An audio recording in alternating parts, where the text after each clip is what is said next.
Well, it's just no one knows where the price is going, so it's all pointless. In that my point is like that is exactly why you hedge, because you don't know where it's going.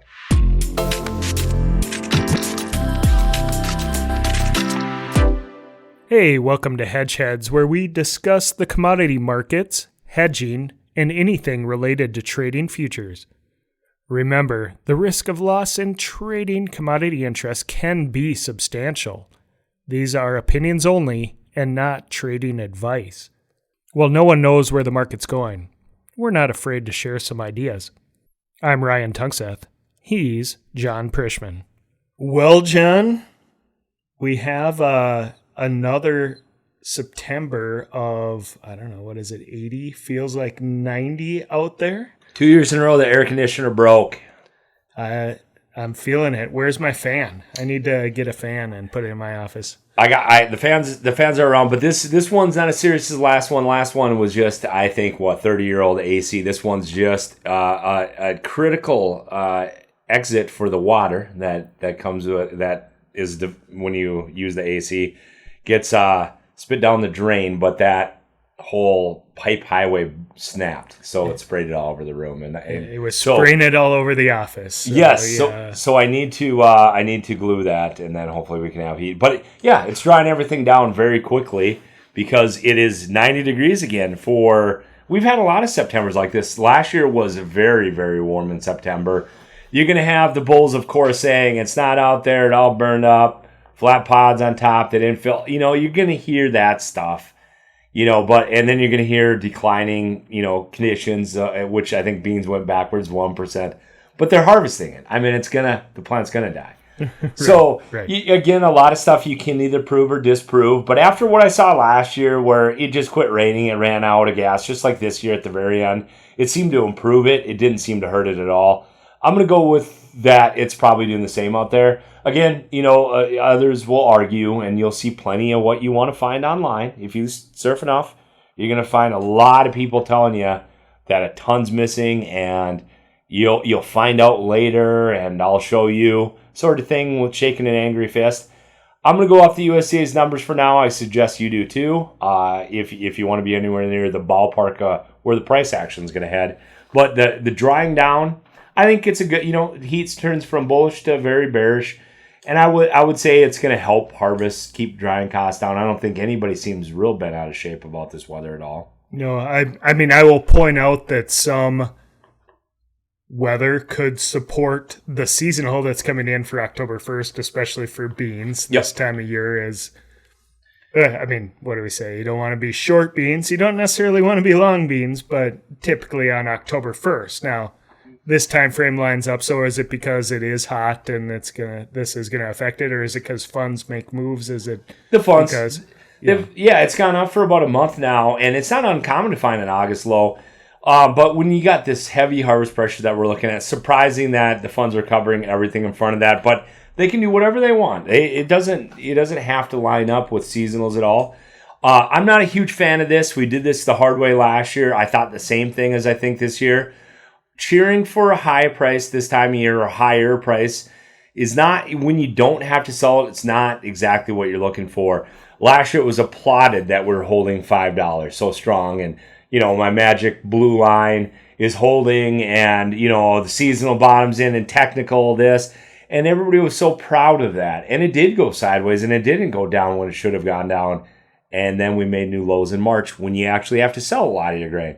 So you want that demand at a lower price. You don't necessarily want a low price and stay there. You want to get that demand going, which is exactly what happened at those low prices. Corn, wheat, and beans just started flying, in the export market. And now, like you would predict, we rallied quite sharply. And people are confusing with a price they want and a profitable price with a sharp rally. We've had a very sharp rally off the bottom. And when you throw in the massive carry we have, which is warning sign number 100, this is not a rally that you want because you don't have a lot of physical grains to sell right now.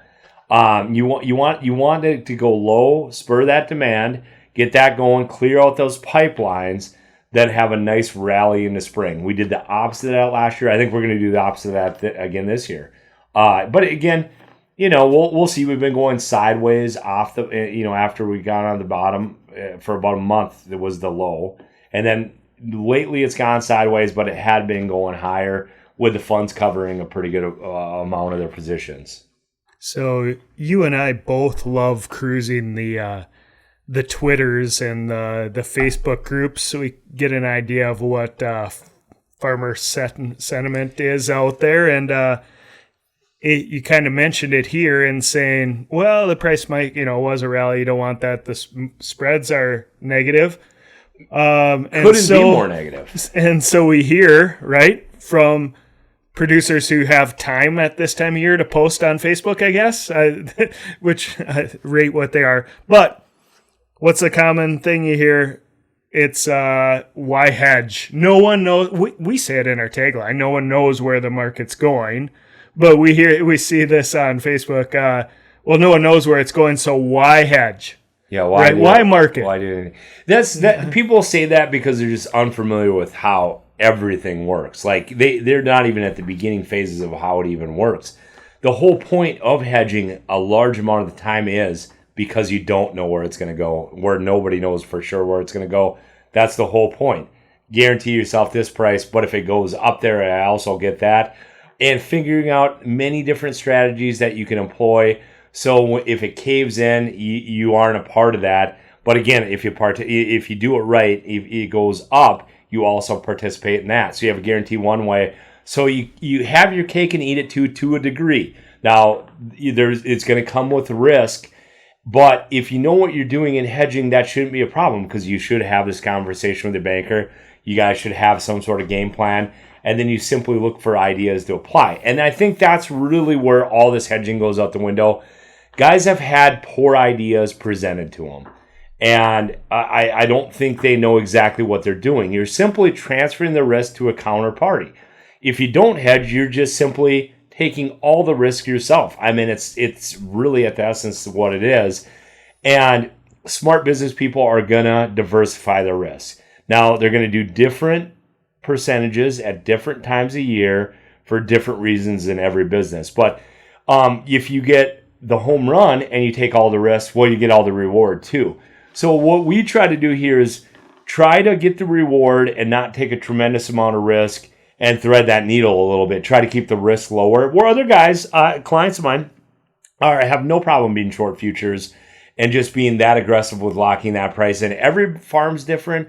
Every attitude's different. Every banker is going to be different attitudes on hedging. So for me, I'm not a newsletter sort of guy for hedging advice. I think you have to talk one-on-one with a guy. You have to know the guy. You have to know what he wants in the market, and you have to know what their banker wants. And then I think that it goes really well. And I think that's a point that very few hedgers actually get to. And I think that's where you want to get to. Does it always go perfect even when you know what you're doing? Absolutely not. But you try to plan for most things. Meaning, let's just say you buy or you're short futures. You can buy a cheap call well above that futures price to guarantee like a black and white loss line on that hedge. But then again, you give up some of the bottom line. Let's just say you locked in $5 December futures last year. And then you turn around and buy yourself a $7 call just in case, or $6 call for 15 cents just in case something happened that you didn't know. You would have a defined risk even on a short straight futures hedge.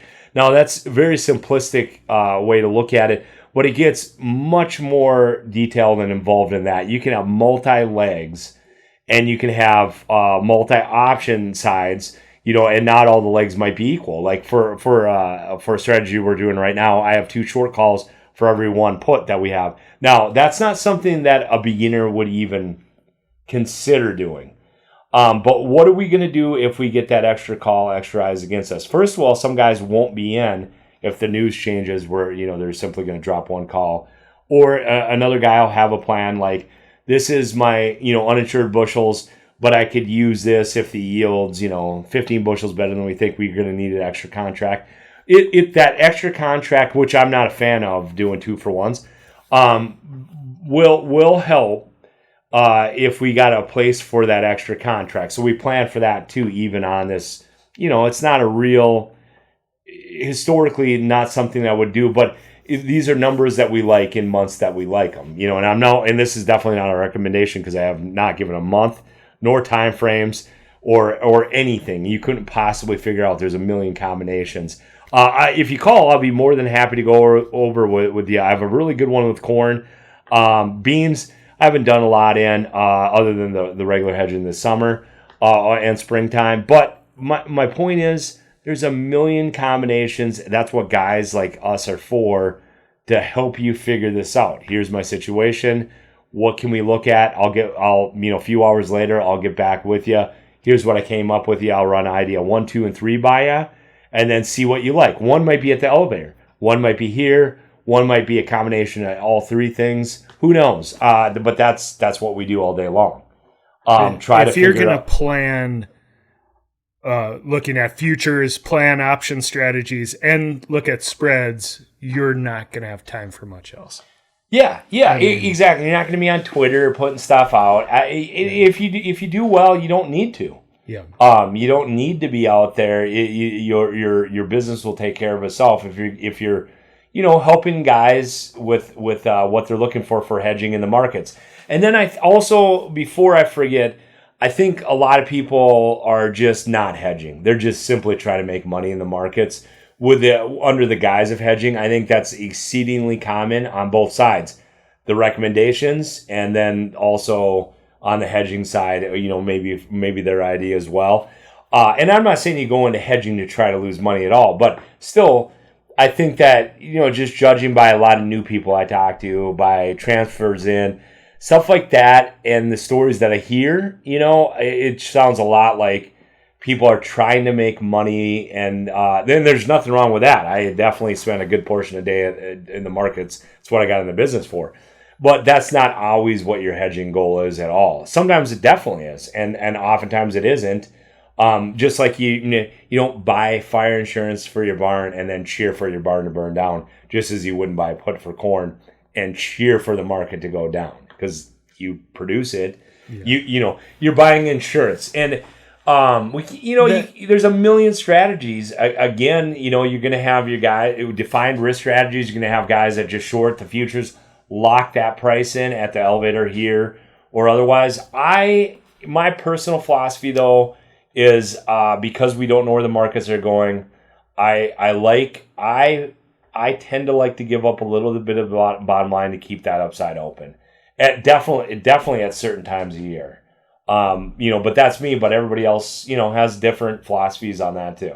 That reminds me of one of the favorite things I hear you say is, are you really hedging or are you just trading poorly? Yeah. Do you want to explain why you say that? Yeah, it's what you just see in the business. I mean, nobody wants to go, hey, I'm signing up with this guy to go lose a pile. Like, right. And again, I could recommend buying a corn put. Well, are you doing it? It's like, I don't have corn to protect. No, I'm definitely not doing it. I might get different results in my account than you. Would I buy a corn put with my own money here? There's going to be certain times a year I would. And like I have some cheap corn puts on for March right now. They're not working, but I have them on. But would I do it? Sometimes yes, and sometimes no. Like if I don't need to protect my corn and I don't feel like I don't know what the market's going to do, and I don't have an edge there, I don't want to put personally, and I don't have corn to protect. Where the guy that does have a lot of equity tied up in corn, that does have a lot to protect, would want that put. So it's gray area for sure as far as guys giving advice. If I tell a guy to do a trade though, and I'm trying to make money, I usually put my money behind my idea. Sometimes it doesn't work out, and usually the ones that don't, it's because clients need to be in first before your order can go in. But then sometimes they just simply forget, and there's been some real painful ones. Minneapolis wheat calls, and it's usually really bad if I forget. And it just happens, you just get really busy. But more often than not, I am putting my money on it. I know a lot of businesses don't do that. They say it sways their opinion, which I think is code for they don't make money. But that's my opinion also. If I was this close, like I am to that, I want to be involved in the markets. But on the hedging side, it's a total different animal. And like I say, I think guys get into the business with the idea if it doesn't work, I can write it off. That's a hedge. So that's where I think some of those trades come from. Everybody's got a different tax guy and they do different things with taxes. That's not what we do here at all. All I know is what the statement says and what your account's set up as. And beyond that, I got to take your word that you're hedging your bushels and all that. And then your tax guy obviously signs off on it. So that's how that all works. But I think, back to your trading poorly, I just think that they're not sure why they're getting into it. And that right there is gonna hurt your chances at making money in the market. But if you get your account fixed, you have two separate accounts, which is really easy to do. One sheet of paper here with RJ O'Brien, a related account form. You can have a spec and you can have a hedge. And you can keep it separate, and just keeping those separate numbers really, I think, helps a guy out with what his goal is with this particular thing. And I see that help guys just having two different accounts for that. But yeah, I just think they don't know what they're doing. And they maybe learned something in a college class or course or online course, or probably read something online or a newsletter. The list is pretty endless for poor advice. But that's where guys seem to be attracted to, just this endless newsletter cycle. They feel like the more information coming to me, the better. And unfortunately, this is not a business where that's the case at all. The more quality information coming to you, the better. But you're going to have a hard time tracking that down. It's a rarity in this business, because that guys that have quality information, why would they want to share it with you? They'd want you to come to them. And then I think a lot of guys would be more than happy to help you. But I don't think they're going to be looking for you, So it's just a combination of a lot of different things. And the entry-level way you start out on this is subscribing to either free stuff or cheap stuff. And I meant, like any business, you're going to get the results that you would expect out of, like, poor components, if that's what you're building your manufacturing stuff out of in your company. If you try to cut corners, try to do it cheaply, it's probably not going to work out, and I don't think this business is any different than that. I think we've talked about it frequently, but usually the news is written after the move, right? And the free newsletters are giving you, there might be some ideas there, but they don't know your situation. And so if you're just looking at what's public, well, I'll add a third one. Often the news in these markets, it can be, I shouldn't say often maybe, but frequently the news can be manipulative to get out, like maybe trying to make some move or have I'll one up you there on this. I'm much more jaded than you. I think that most of the information that you hear is designed to get you on the wrong side of the market. That's what I believe, and this is way before the fake news, the internet even, and the way that transfers. The travels the information. I just don't think that there's a lot of helpful people trying to, like, Goldman Sachs says oil is going to 150. Most likely they're taking the other side of that trade. Like, why would they help everybody reading their Yahoo News, drinking their morning coffee just out of the goodness of their heart? No, it's pretty cutthroat in the entire financial business. And if you have an edge, why would you give it away to anybody? But I'm not saying, like, ethically that no one's going to share good advice. I think on the floor, many people found very good mentors that took them under their wing for free and gave them wonderful career-changing advice. I think it happens all the time. I think you got to look for it, and that's what I'm trying to say. It's out there. You will have to find it. I don't think they're going to find you, but there is plenty of those guys out there. Hint, hint. There's plenty of people that will help, and I have a real soft spot for people that want to learn. That's kind of why we're doing this. Like, I don't feel like there's a lot of good starting information. I think a person needs to be very conservative while he's learning, not take very many chances, and really pay attention to why. Let's say you bought a put for $300. Why did I make money there? Why did I lose money? Was it something that I did wrong? Seasonals, and try to learn from every transaction instead of just diving head first. I think that it's really hard to get results. So in my opinion, it's a long process, but well worth it. When I say long, 2 or 3 years before you even kind of know what you're doing. But the whole time, be very conservative with all your moves, and maybe even paper trade in your mind, and start following the stuff. And then, hopefully have a good guy that can help you along the way. So I have a soft spot for anybody that wants to actually learn.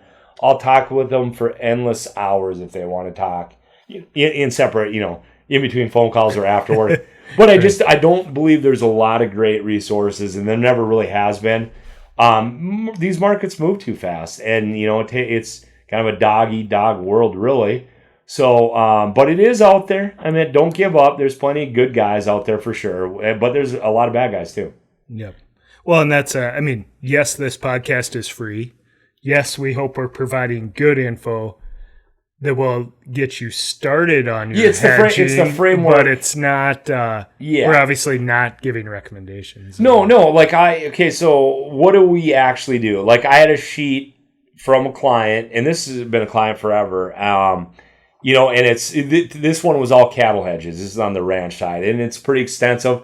So he fired me all his ideas, and we went over them one by one. Some were option ideas, and some were straight hedges. And we're already looking out to August 25 on the feeder cattle side, and we're looking out to December 25, February 26 even.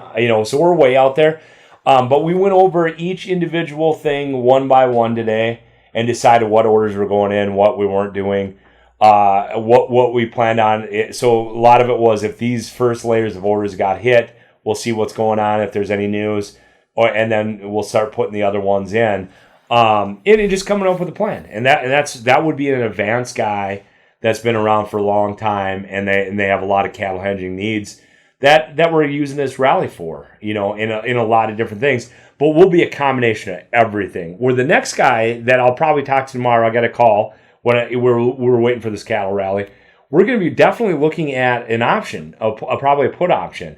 And then we're going to do a whole episode on like the difference between LRP and put options. That's a whole different episode, and I got quite the rant on that whole deal. But so that guy is going to be a very limited risk, and he doesn't hedge very often. So you see everything under the sun, from the most advanced guys looking for as many ideas as you can come up with, because they have that many cattle at all times, to one guy that needs 40,000 pound load protected when we think the timing's right, but we're still going to do it in a limited risk way. So it's really whatever you make it is.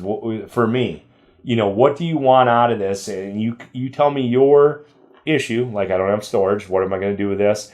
And we'll see if we can do anything, or anything makes sense to you. And if it doesn't, I'll definitely tell you that too. Yeah.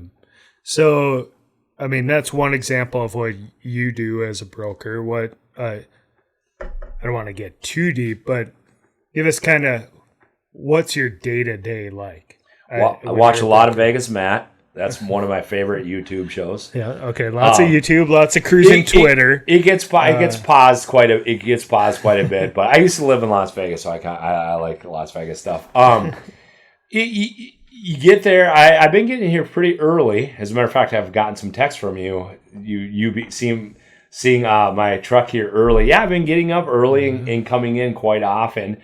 And then just getting ready for the day. I read very little. And do whatever you want to do. I don't think that helps at all. I appreciate the guys, that gather the information. And I know a couple in particular that are really, really hard workers at gathering information. I feel that I watch it closely enough that I don't need that. Yeah. And a lot of people don't. I recommend a couple different, I wouldn't call them newsletter guys, but they gather information and get it to their clients. I don't think there's anything wrong with that. But I don't feel that it helps me. I have a number of newsletters that I can look at every morning. I do like numbers. I like USDA's numbers. I like exports. Go over all that stuff. Skip all the rest of this stuff and look at the market action overnight, which I don't read too much in the overnight action in grains. As a matter of fact, I don't know that it's even necessary. Cattle, they tried that experiment where they had cattle at night. That failed. Grains is not impressive at night anymore. Generally, it'll start softer, and sometimes it's up by morning, sometimes it's not. But it's just these hours that give them time to sell it. It almost seems like it goes down easier. But by morning, lately, the grains have been up, even if they were down. So I don't put too much into that. Just kind of get a feel for the outside markets. Now, this is where it actually begins. What's oil did? What's the stock market did? What are the funds thinking? Is it Dow down 1,000? You're gonna be looking for liquidation today. the outside markets and the interest rate stuff, all that stuff's super important. Go over that. And then the phone calls will start, and that's basically every day. That's exactly what happens. One guy will just want to chat about corn, and then the next guy will have a specific need, or he might be placing a trade. I have plenty of guys that just call and place trades, or maybe they're online. I have plenty of those guys too, and they have trouble with the online order. Help me get this in. I'm not in, I don't have my phone on me or whatever. A lot of that kind of stuff. So combinations of anything you could possibly think of, peppered with a little Vegas Matt in there. They have an episode every day. I think it's usually about 20 to 30 minutes of them playing slots and table games and stuff. Anyway, pretty funny guys. I like those guys. Nice. And then of course you also get to talk about metals, and I know you have a couple guys that love to talk about metals. Yeah, the metals. The funny thing is the metals have been pretty strong, and the metal guys, a lot of them have gotten up in age, and I think that the younger guys are more in the cryptocurrency thing. So I am seeing a disconnect from what I used to talk to metal guys all the time because they like to talk.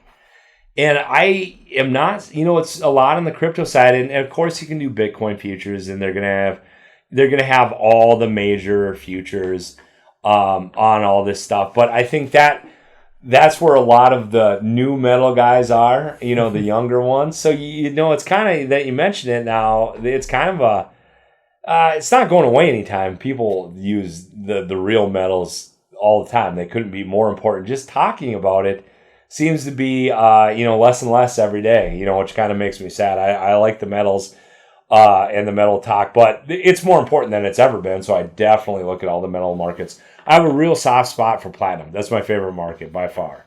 So if you want to talk endlessly about platinum, give me a call. I love platinum. I don't know why. It found me. That market found me. The other market, silver, it's got its own personality for sure. Oh, does it ever have a personality? And it's all over the place. And then gold. They all act different. They all move within reason of, the same direction, but they all are very different markets. Palladium, I don't have too many palladium traders. And then, of course, you have copper, which actually has been a really quiet market for me as well.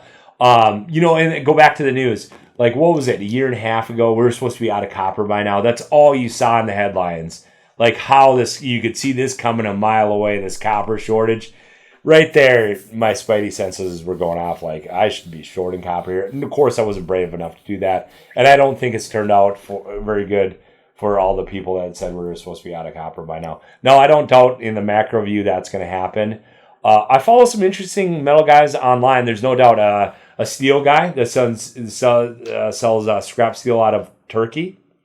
And I really like him. And then there's a tin investor. I believe he goes under the handle tin investor. Nice. He likes to talk about tin and tin stocks. I find all that stuff fascinating.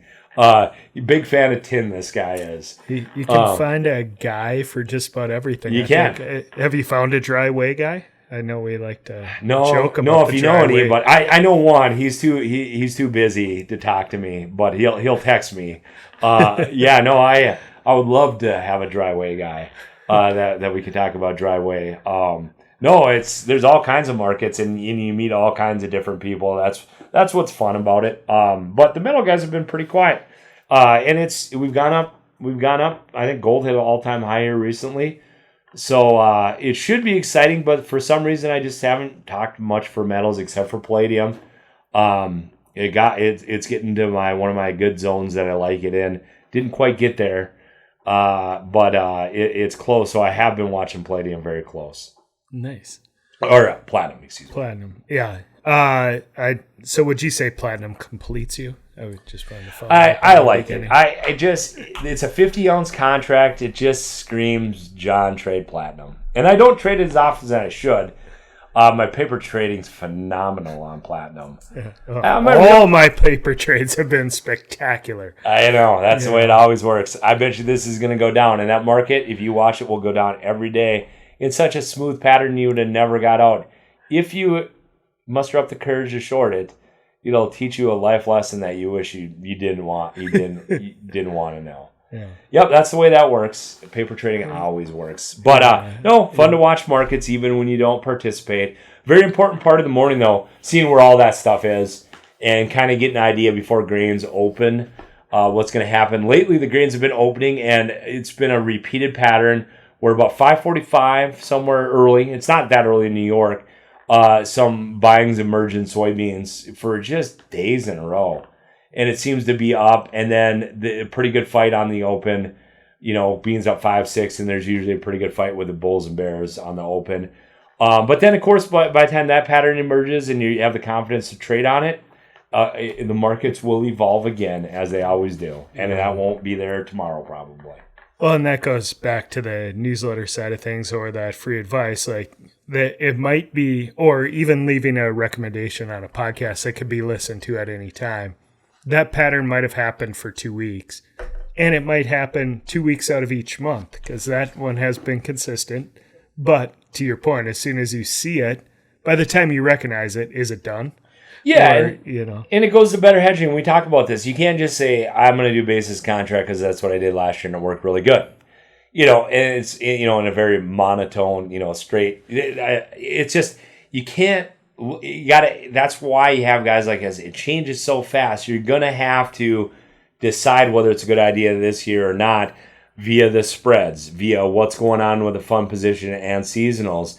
And back to the spreads. I mean, the spreads are telling you there's way too much grain up front. It's been screaming that. None of that's gotten better. I don't think any of this is anything but short covering. And then I'm using that information through my years of experience to give advice on hedging. So I'm all for reading the tea leaves, and the markets are saying a pretty clear message in my mind. But we are getting a time of year where the seasonals do turn, and you have to respect that October one. I still don't like this. Let's just skip the part where we go down and get all this demand, because why go down if we're just going to go up? That's boring. That's boring. Let's just stay up. That has not worked for 2 years in a row in grains, and I'm not a fan of what's happening this year. No, I'm not cheering for lower prices. I'm cheering for the price that stimulates that demand to clear out these channels so we can mount that sustainable rally. That's what I'm cheering for. There's definitely a difference between a true rally and just short covering. Yeah, demand-led rallies. Demand-led rallies are where your big markets come from. That's supply-led rallies can be very powerful, but they're usually really short-lived, and that's what you would see in a summer heat spike or a threat to a Russian crop in wheat. And they're usually very good hedging opportunities. The 2019 into 20, those really powerful go to $7 corn, that always is on the demand side stuff. Where very good sustainable rally is what you want to see for better marketing opportunities. You don't want to cheer for the price where we just, it feels good to be here because we held the magic blue line or whatever imaginary thing people make up. But, it's just feel good stuff. And then when you need to sell your actual grain, look at what happened last March. It was, $3.97 on the low tick into March deliveries. That's not what you want. You want a chance for it to rally in the spring if you're going to store it for better prices.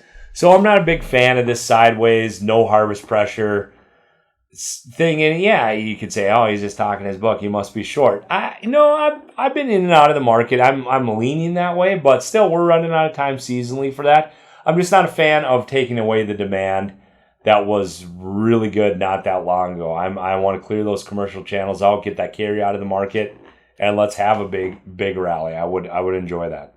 Excellent. Well, if people want to talk to you about that rally, because I know there's plenty of people out there that want to see a huge rally, how do they reach you? I'm definitely doing stuff on the hedge side for sure. And all these hedges that I'm doing is, again, because we don't know where it's going. I'm concentrating on locking in this price so we gain if it goes down, but we also have the upside open. So if you're interested in something like that, give me a call, 218-731-1578. Thanks, John. Yep.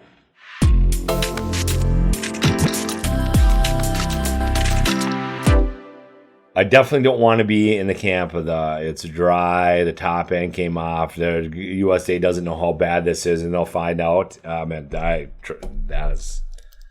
hear for that from me, that's for sure.